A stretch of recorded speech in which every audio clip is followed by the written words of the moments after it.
Hello and welcome everybody to this week's DevCentral Connects. My name is Boo, your host today. I'm one of the community evangelists on the F5 DevCentral team. DevCentral is supported by community.f5.com. So if you head over there, you'll find our message forums. You can ask questions about F5 technologies. You can ask questions about any technology. You can ask questions that you would ask actually to ChatGPT and then post your answer or that you get from ChatGPT into the message forums. We'll actually be talking about some of that today. In our AI talk, AI for troubleshooting talk that we'll have, or conversation that we'll have.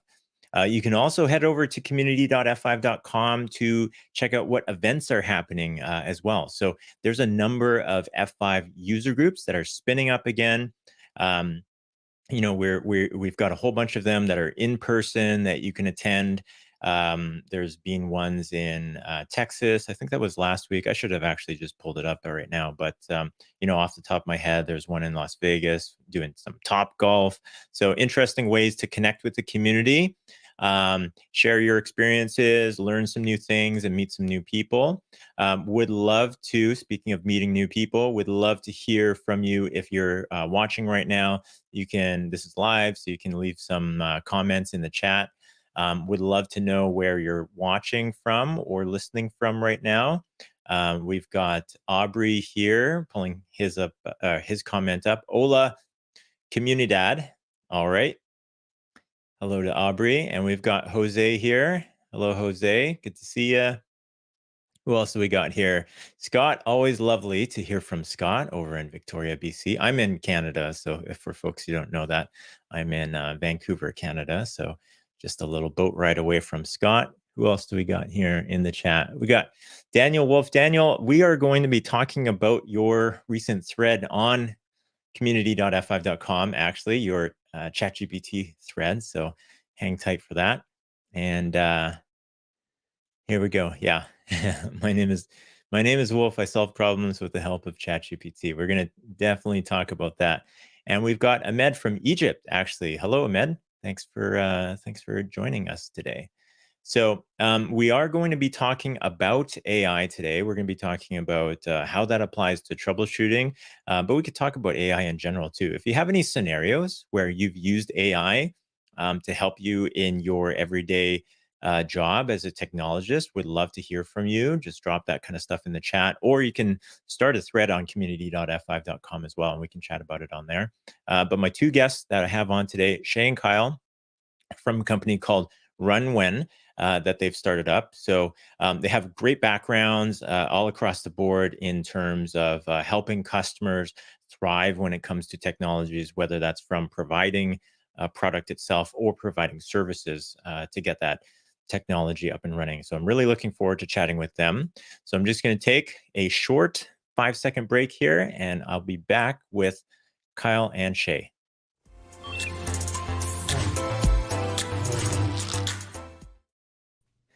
Hey guys, how's it going? Fantastic. Going well. Awesome. Great to have you on.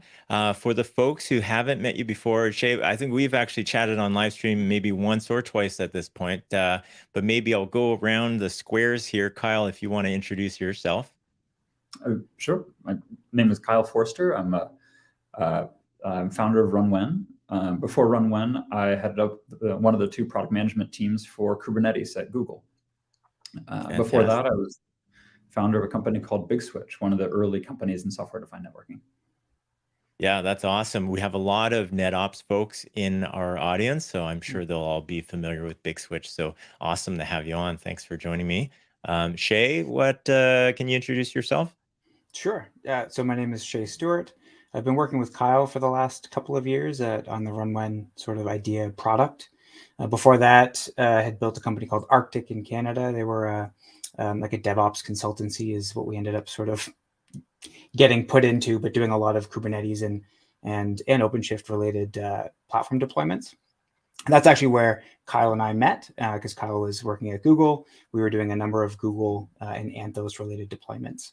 And if you go way back in my history, I'm actually started in the networking side as well. So I worked for a company called Infonet, which was acquired by British Telecom as well. So that was sort of my first sort of career paid job, 20 some years ago. Oh, that's awesome. Yeah, very cool. So we are going to be chatting about AI today. I think it's a super hot topic. When we were at RSA even last week, so myself and Aubrey were out at RSA. If folks aren't following us already, you can check out all the content that we put out across our LinkedIn, Twitter, YouTube, and whatnot. But the star of the show, as far as topics, was generative AI and how that's going to affect things in security. There's some questions I was asking folks as far as, do you trust the code that comes out of ChatGPT if you were to pose it a question?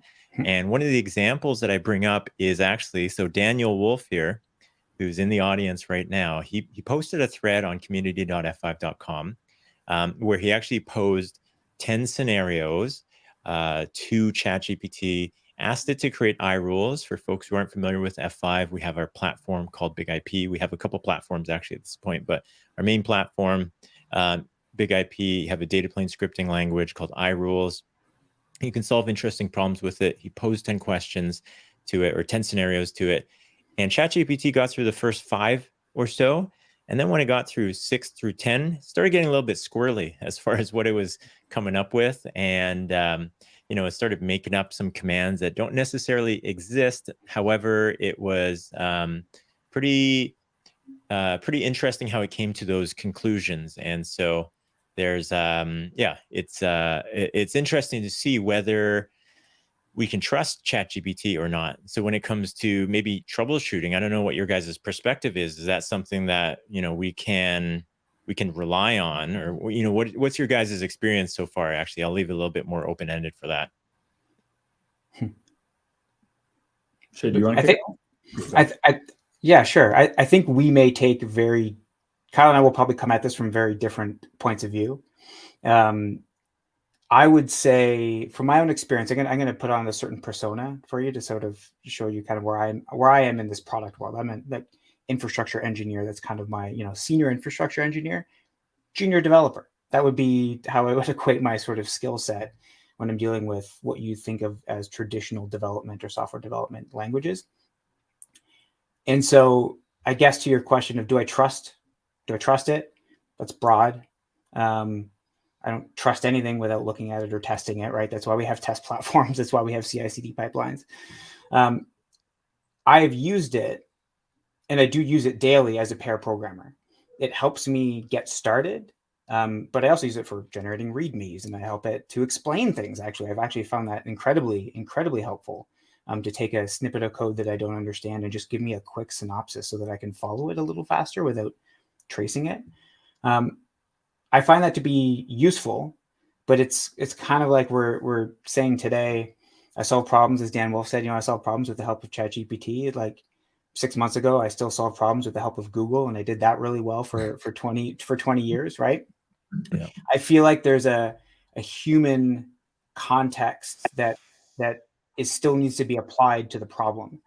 And when I'm solving problems with the help of it, and it's writing me some sort of code and function, it takes me maybe 6 or 7 sort of iterations to kind of further my request and for me to become a better, they're calling now prompt engineer, but for me to act the rubber duck programming method of better articulating my problem to something else so that it can actually generate the right result.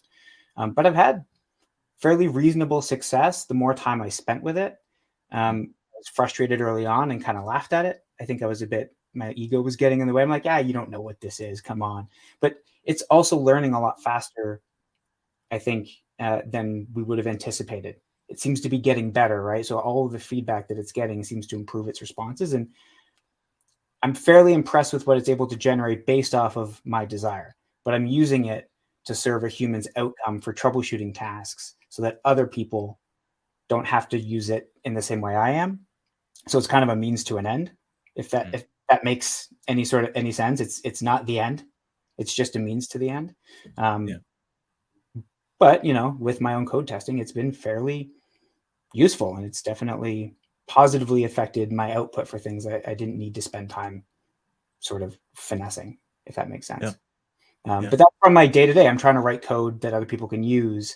I'm not necessarily trying to write product code specifically, or I'm not even doing what Kyle's doing with his experience. I know he's been playing a lot more with the different models than I have over the last few months. So maybe Kyle, you've got a different sort of experience you can lend. Yeah, I think on the personal coding side, very, very, very similar. The exact same. I think as far as, when we look at the product that we're building, I mean, if you think about it, when Shea and I first started prototyping the ideas that became Run When, our goal was, can we generally connect alerts or connect sort of random events that would occur in large scale systems to troubleshooting scripts. And we came at this because Shea and I were working together on some of Google's largest Kubernetes clients. And on the one hand, we're looking at what the internal teams were doing. And on the other hand, we're looking at what these very, very large enterprise and government clients were doing. And we kept saying, wow, if we could just meet these two in the middle, we'd have something really powerful for everybody. And from the very beginning, we were playing with NLP libraries. From the very beginning, we were playing with machine learning techniques, but always with this assumption that over time, so many people would be using our platform that we'd have this really interesting data set of, hey, this troubleshooting script works, this troubleshooting script doesn't, this troubleshooting script gets used really, really often and comes to good conclusions. This troubleshooting script gets used really often, but doesn't come to very useful conclusions. So we could use a combination of NLP and machine learning on our own data to glean really, really interesting insights and useful troubleshooting. But we had this funny moment a couple of months ago now where we were talking, and as we were both playing with ChatGPT, we're just like, gosh, we're so nervous that somebody's going to take this vision that we have, that we think we've always thought. We said, hey, look, we're a couple of years away from that. Well, we're working our way towards that. And they're going to somehow figure out how to use this, and they're going to get to our roadmap before we do. And that's really scary when you're sitting there. We're like just getting a business started and thinking, my gosh, we could get disrupted and somebody could come out tomorrow with where we think we're going to be with, at the pace of our community data in, a year and a half to 2 years. We started playing with it. And that, at least for me, was the big aha moment that in very early tries, we successfully pulled in features that we thought we would be building in 2025. And we started building on the data set that we have today. And that was stunning. I mean, the ability to, we still require the NLP techniques. We still require the machine learning techniques that we were looking at earlier. But the way that we can use this to bootstrap a gigantic data set was stunning, absolutely stunning, and worked like a charm. Yeah, that's interesting. So you're finding at this point, this is accelerating your business.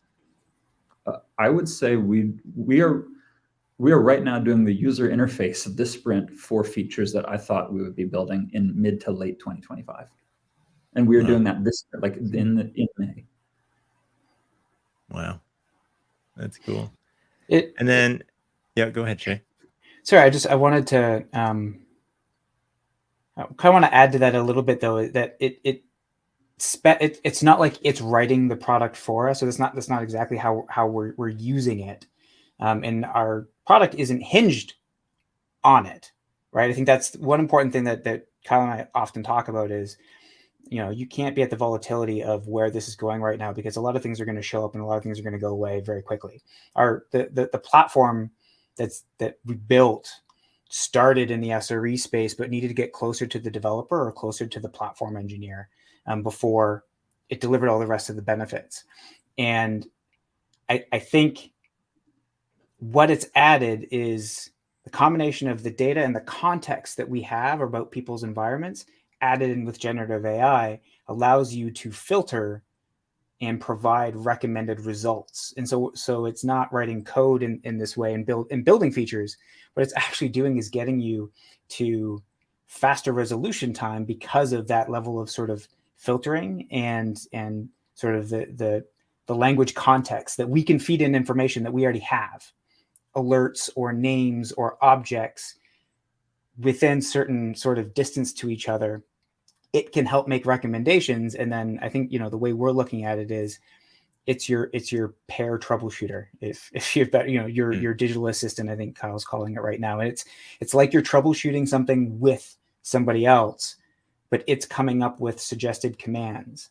And those suggested commands are not it actually generating them. They're coming from the data set of still experts. So people like me who are saying, ChatGPT, I think like, here's kind of what I want. And I'm going through 6 or 7 iterations of it to get down to that one line of code that's just going to give you the information that you want, or that one line command that the person needs right now to show you where in your entire cluster storage is failing, or something like that. Like that's an example. That's still being written and formulated, those types of problems from the real engineering field. It's just got all the context to say, well, I've got all of these options of things you could do. Based off that, the most intelligent ones, I'm gonna reduce that subset, and then I'm gonna run some of them for you and collect the information. So this assistant to troubleshooting, I think, is kind of where we're headed, but it's not. We definitely wanted to get there down the road, and that's definitely gotten faster, but it's not writing the code for us. It's really just helping the user get through their journey faster, right? I think that's kind of the goal for us. I think that's, Sarbjeet is thinking along the same lines as you. I believe logs will be the thought of the age of large language models. And mean time to resolution will go down. 100%. Yeah. 100%. I mean, I think just like our rules example, I mean, we tried. It wasn't for lack of trying. Gosh, we tried very, very, very hard to see if we could make LLMs. And even before LLMs, we were trying other techniques to see if we could automatically generate these troubleshooting scripts. And over, they just weren't very insightful. I mean, compared to what an expert can write, somebody who really knows how to troubleshoot Nginx can just write much better troubleshooting scripts in a fraction of the time than generative AI or any of the pre-gen AI scripts that we're looking at. However, when it comes to, hey, I have 10,000 scripts to choose from, which is most relevant to me right now, that's where this thing shines. And it did extraordinarily well, and work that would have taken us several billion records of data we can do on many orders of magnitude less than that. I do think as we look at how LLMs are going to change, I think a lot of consumer behavior. There's no doubt about that, right? I think that there are going to be a lot of roles in consumer products. But as we look in specifically enterprise infrastructure products, I do think that what we'll see is this blossoming of things that look a little bit like search engines, things that look a little bit like recommendation engines. You still need really interesting insights to search over, and you still need really interesting features to recommend. But the ability to build that search engine and the ability to build that recommendation engine in the world of LLMs is completely different than it was. The cost of development of that is many orders of magnitude lower than it was 6 months ago. Yeah, that's pretty cool.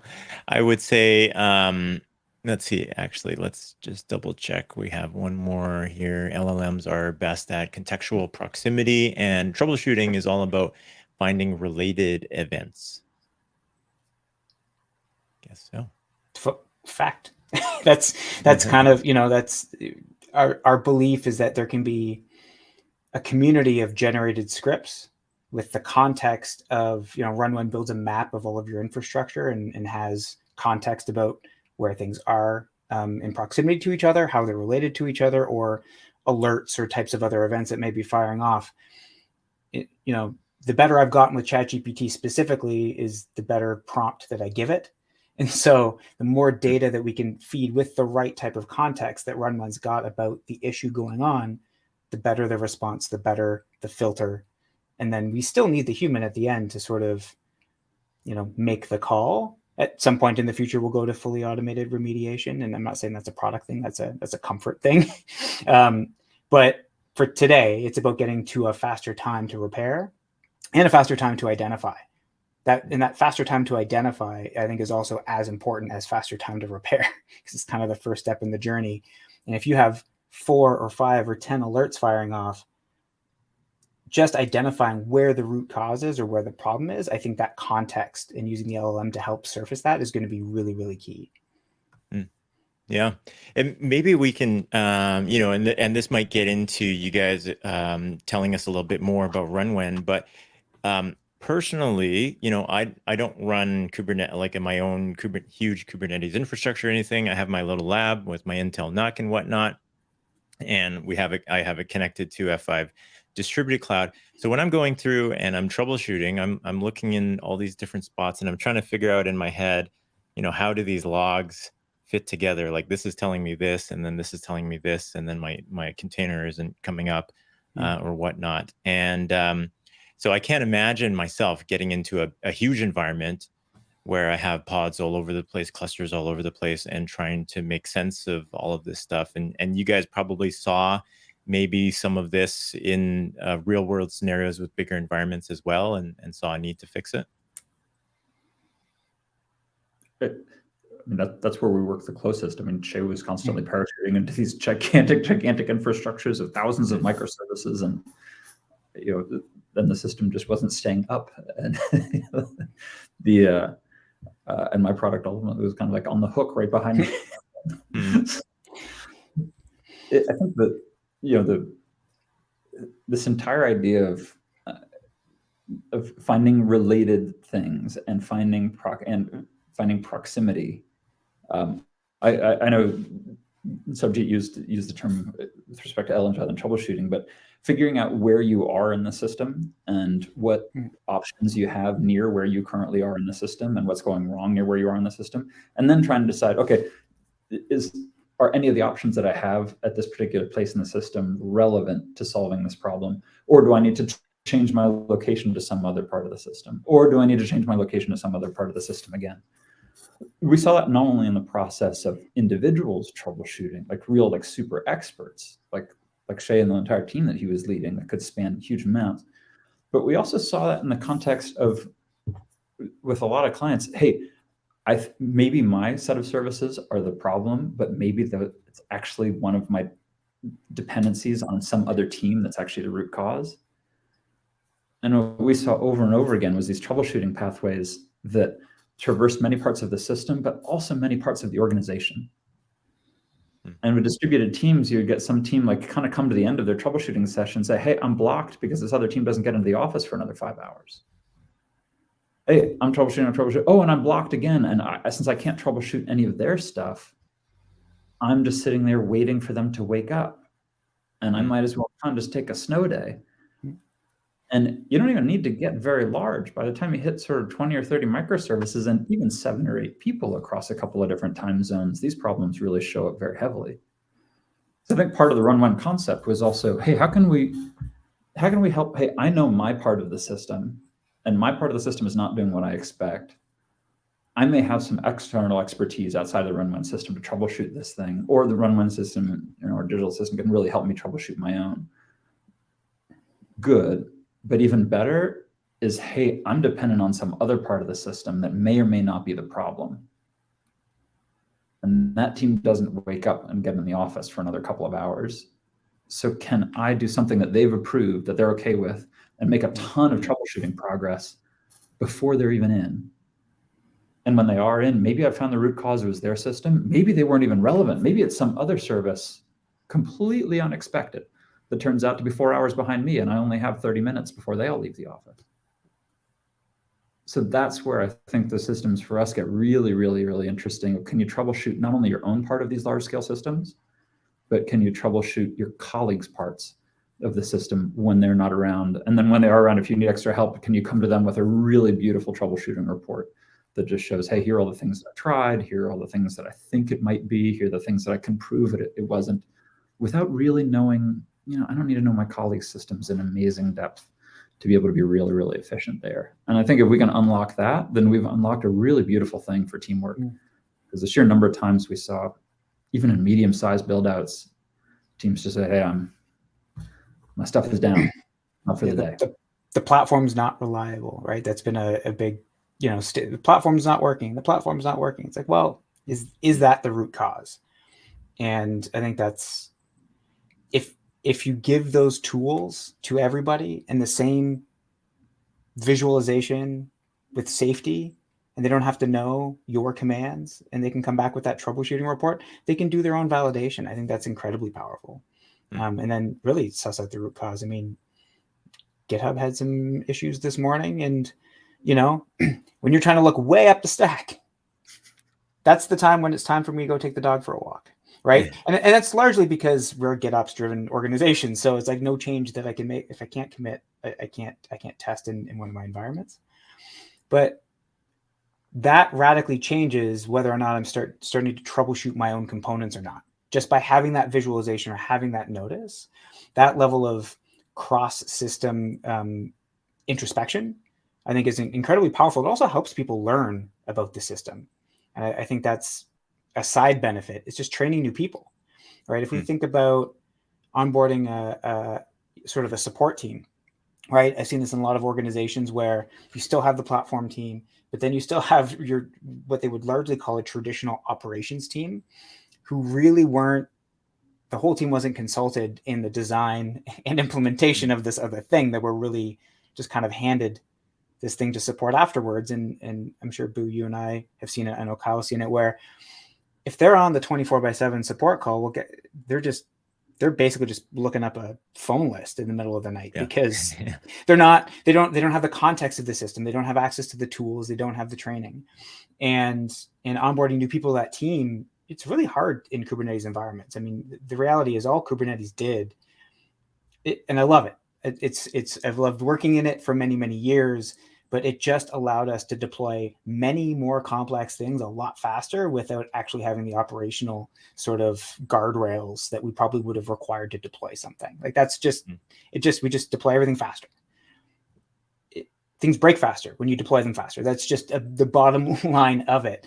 And if you can give a new team who has to onboard a GitLab implementation or something like that, which is a relatively complex implementation, and you can give them tools and they can visualize and share in the same experience as the people who deployed it, I think that just closes the gap of learning and also fumbling through the troubleshooting process, and allows the communication to get a lot better between teams. Yeah, that makes a lot of sense in that, when you just talked about the speed. And so the business is now getting more and more used to this pace of more features coming out. And then all of a sudden you have this compounding problem that once the shoe drops and there is a problem, then you have all these.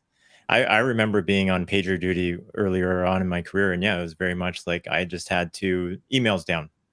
I got to look up there's a second tier of email because I don't have access to the email servers. It was Lotus Notes at the time too. Yeah. And so Domino. I don't have access to Lotus. Yeah. They don't give me access to Domino. And so I've got to find who the email guy that's going to be on call would be. And so, I'm just triaging stuff and trying to find, who to call next. But yeah, having a little bit of access would have been nice. And maybe I would save that person a call. And, but yeah, you guys are advancing that. Well, finding out what is not the problem is as important as finding out what is the problem, right? It narrows that down. And even if you can say, we always check these 5 things, like I'll say that just putting a status page in front of it isn't going to help, right? And it will to a certain degree, but there's this guy that writes or authors the Slight Reliability podcast, Stephen Townsend, and he had somebody on, and they were talking about status pages, and in a study that they did, the best sort of window of notification to an outage or an incident was roughly 20 minutes. And that's actually considerably really good for a complex environment. The longest one was 3 to 4 hours. And so just saying, go to my status page to check first before you open a ticket in an internal system or internal service isn't really going to help yet, because the status page may not have picked up on the issue, or there may be a human involved in the status page update chain, which I've witnessed a lot of.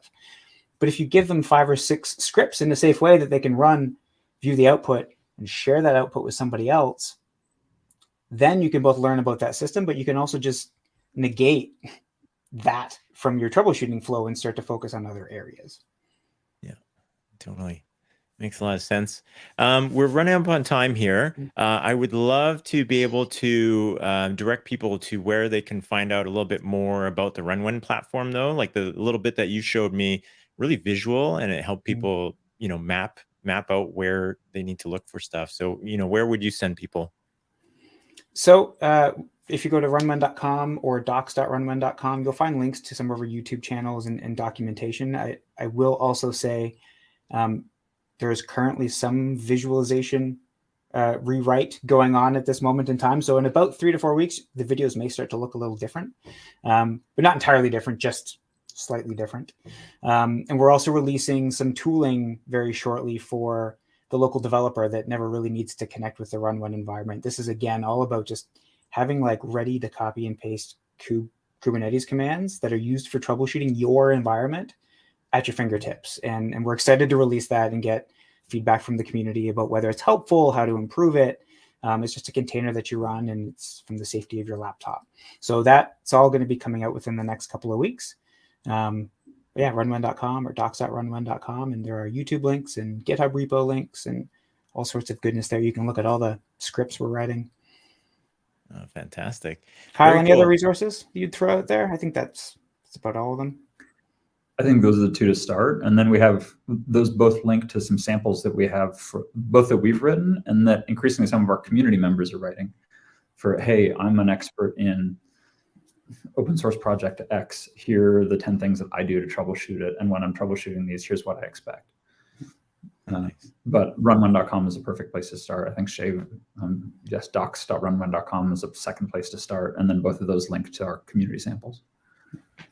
Fantastic. I think it's awesome that you guys are solving a pretty good problem in this world. I'm going to create a show thread about the show today with a link to this, as well as links to all of the things that you guys mentioned as well. So everybody, if you just visit community.f5.com and head over into the DevCentral Connects section, you'll find all that. So thank you very much, Kyle and Shea, and I'll leave your contact info in that thread as well. But thanks for joining me today. Awesome. I'll bring you guys backstage and I'll talk to you guys in a sec, but I'll have some closing thoughts as well. So I'll see you guys in a sec. Thanks for having us on, Boo.